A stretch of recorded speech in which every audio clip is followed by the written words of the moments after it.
আরে আজকে তো পরীক্ষা আছে। আরে হ্যাঁ হ্যাঁ, আমি তো বাংলা গণিত সব শিখে এসেছি। আরে স্যার কিন্তু আজকে মৌখিক পরীক্ষা নেবে। তোরা কত কত রাত পর্যন্ত পড়াশোনা করেছিস?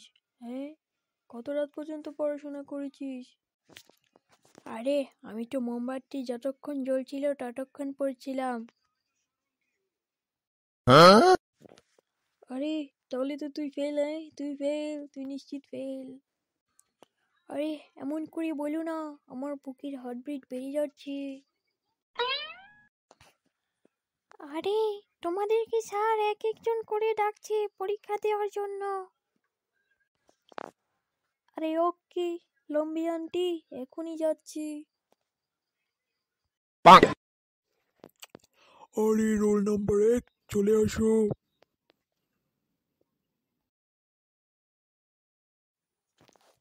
স্যার আপনি কি আমায় ডেকেছিলেন? আরে আমি তোমায় ডাকিনি, কি কুকুরকে ডেকেছিলাম নাকি? স্যার তাহলে প্রশ্ন করুন। হ্যাঁ প্রশ্ন করুন, আমি প্রস্তুত। ঠিক আছে, তাহলে বলো 45 যোগ 45 সমান কত? স্যার এটার উত্তর হবে 100। আরে এটার উত্তর 100 কি করে হবে? স্যার এটার উত্তর 100 হবে, কারণ আমাদের স্কুলে এরকম অনেক স্টুডেন্ট আছে যারা পরীক্ষায় সবসময় অঙ্ক ভুল করে। ঠিক তেমনি এই অঙ্কটাও যদি আমরা ভুল করি, অর্থাৎ ভুল করে 100 লিখি, তাহলেও এই অঙ্কটার উত্তর 100 হবে।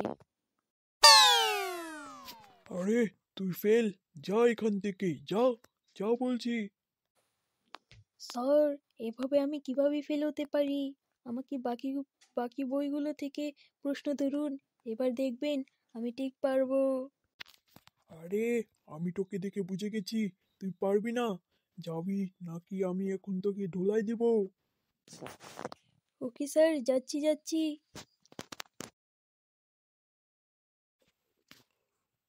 রোল নম্বর 2 চলে আসো।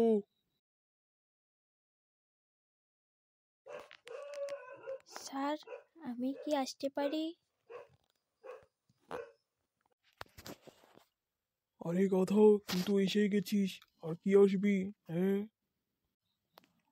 আচ্ছা ঠিক আছে, তুই তাহলে বল বাংলাদেশের মোট জনসংখ্যা কত? স্যার এটার উত্তর তো সহজ। এটার উত্তর হলো 1000। আরে গাধার বাচ্চা, এটার উত্তর 1000 কি করে হয়? স্যার এটার উত্তর 1000ই হবে। যদি 1000-এর চেয়ে বেশি হয় তাহলে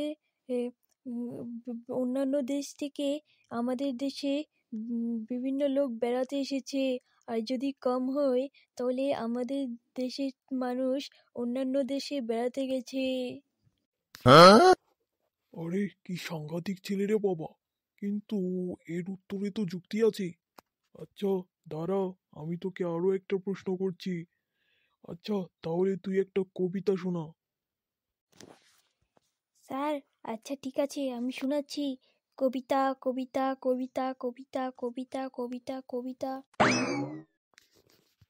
আরে কি কবিতা কবিতা কবিতা করছিস কখন থেকে? আমি তোকে কবিতা শোনাতে বলেছি। স্যার আমি তো আপনাকে কবিতাই বলছি। আপনি তো বলেছেন কবিতা বলতে, তাই আমি কবিতা বলছি। আরে আমি তো যে কোনো একটা কবিতা বলছি, যে কোনো একটা, মানে কবিতা বলতে বলছি, পাগল। স্যার আপনি কবিতা বলতে বলছেন, আমি কবিতা বলছি। এবার দয়া করে আমাকে পাশ করিয়ে দেন। আমাকে কিছু নাম্বার দিয়ে দেন স্যার। প্রত্যেক বছর ফেল করতেই থাকি, আর বাসায় গিয়ে বকা খেতে থাকি। হ্যাঁ স্যার।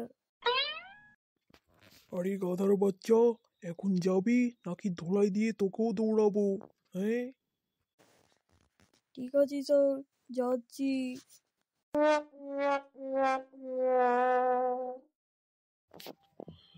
রোল নাম্বার 3, চলে এসো। স্যার, আমি পরীক্ষার জন্য প্রস্তুত আছি।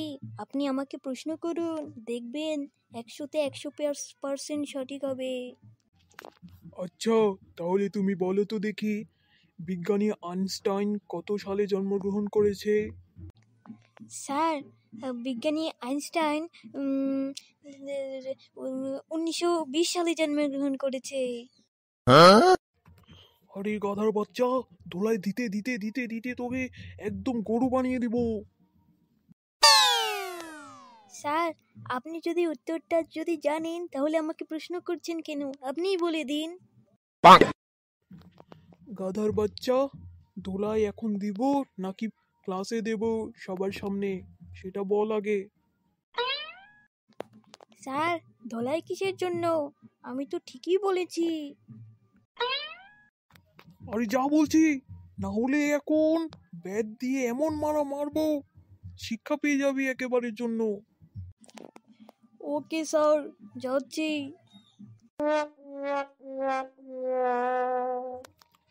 রোল নাম্বার 4, চলে এসো। স্যার, আপনি কি আমায় ডেকেছেন? আরে হ্যাঁ হ্যাঁ, ডেকেছি ডেকেছি। আচ্ছা, তাহলে তোমাকে একটা প্রশ্ন করছি। তুমি বলো তো দেখি, 5 × 5 = কত হয়? স্যার, এটার উত্তর হলো 10। আরে বাহ, ছেলেটা তো খুবই ইন্টেলিজেন্ট। আচ্ছা ঠিক আছে, তোমাকে আমি নাম্বার দিয়ে দিব, তুমি পাস করেছো। এবার তুমি যাও। স্যার, আমায় কি আরো প্রশ্ন করুন, আমি আরো উত্তর দিতে চাই। আরে ঠিক আছে ঠিক আছে, আমি বুঝে গেছি তুমি পড়ালেখায় অনেক ভালো। আমি আর তোমার থেকে আর দূরতে চাই না, তোমাকে আমি পাস করিয়ে দিব। এবার তুমি যাও। আরে স্যার, না না, এভাবে কি করে হয়? আমি আরো প্রশ্নের উত্তর দিতে চাই। আরে মহা মুশকিল, বললাম না পাস করিয়ে দিব, নাকি ফেল করিয়ে দিব? না স্যার, এভাবে হবে না স্যার, আমি আরো প্রশ্নের উত্তর দিতে চাই। আরে যা বলছি, না হলে এখন ধুলাই দিয়ে তোকেও পাঠাবো। স্যার, আচ্ছা ঠিক আছে, যাচ্ছি। আরে ধুর, স্যারের সামনে অ্যাটিটিউড দেখাতে গিয়ে তো বোকা খেয়ে গেলাম। ধুর।